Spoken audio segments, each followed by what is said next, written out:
What will Donald Trump do to save America in a second term? Close the border. Oh no, Guy Fieri. I thought Flavortown was a magical place that didn't have borders. Close the border and get all these illegals that came in through the border, not illegally, out of this country and bring oil back. What is it about the illegals that's so problematic? They come in not wanting the American dream.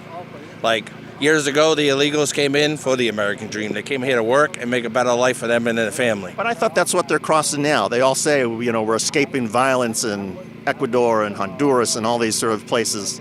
To me, they're coming in to ruin this country. All right, let me translate what fake Guy Fieri is actually saying. Years ago, he thinks most of the illegals were white and therefore they were here for the American dream. But now that he thinks most of the illegals are brown, they're here to ruin this country. We're going to get attacked in the middle of this country because of some of the illegals that we can't vent are coming in, and that's their way in to get us. That's my feeling. So you think some of the illegals are here to destroy us? Yes, absolutely.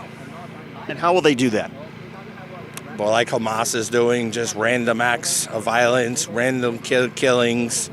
They're not listening to our laws. They just do whatever they want. So that's going to poison this country. Two things make absolutely no sense about what he's saying. One, all immigrants, legal or otherwise, have lower crime rates than native-born Americans. That is a fact. And two, what could possibly be the motive of a family of immigrants upending their entire lives to move to America only to ruin it?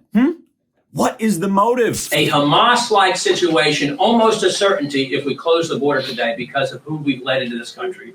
They acknowledged to us when we were at the border just last week, they don't know where 75% of those, they admit it, they don't know where 75% of the individuals they've let into this country, which is in the range of 8 million, so 6 million they acknowledge, we don't know where they are. They find about 100 dumb ones on the terrorist watch list who come and surrender to Border Patrol like the other 8 million. How many do you think might be dangerous criminals, terrorists among the 2 million? Who are the gotaways? Who don't surrender? You know, they keep saying all of these illegal immigrants will be like Hamas, which is really weird because Hamas, by and large, is comprised of people that are native to the land of Israel, Palestine, Gaza. I just don't think these people even care about how wrong they are at this point. I really wish they would just admit what they're actually saying. Just say what you really mean, and that is that you want America to remain a majority white Christian country. You are far-right Christian nationalists, and you are racist and xenophobic. Just say that. You'd have my respect, at least. Not my respect, I shouldn't say that, but you'd have my respect for being honest, all right? You wouldn't have my respect for the content of your character, that's for sure. Just landed in Phoenix, and not surprise, flights all over the country, New York, Chicago, DC, and the biggest one, North Carolina. Lots of Africans heading to North Carolina. Just came across the border, coming to your community, Charlotte. They're on their way, but they're going everywhere, guys. Going everywhere. Happy Thanksgiving from the Democrats. Wide open borders, destruction of our country.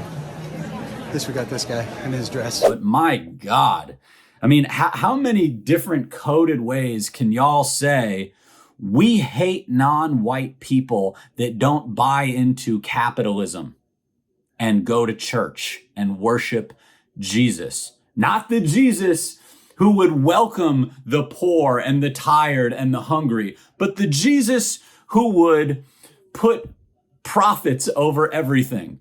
The Jesus that never existed. The Jesus that Jesused for the shareholders. That's what y'all really want to say. But you're too chicken to say it. But listen, I'm not an expert on immigration policy. Let me just admit that. But what I do understand is that the people that have benefited most from their families at some point in history immigrating to the United States of America tend to be the ones that want to close the door behind them so that nobody else can realize, as they did, the American dream. To pursue life, liberty, and happiness. Unless, of course, they look like them and worship like them. I'm David Balaban for Rebel HQ.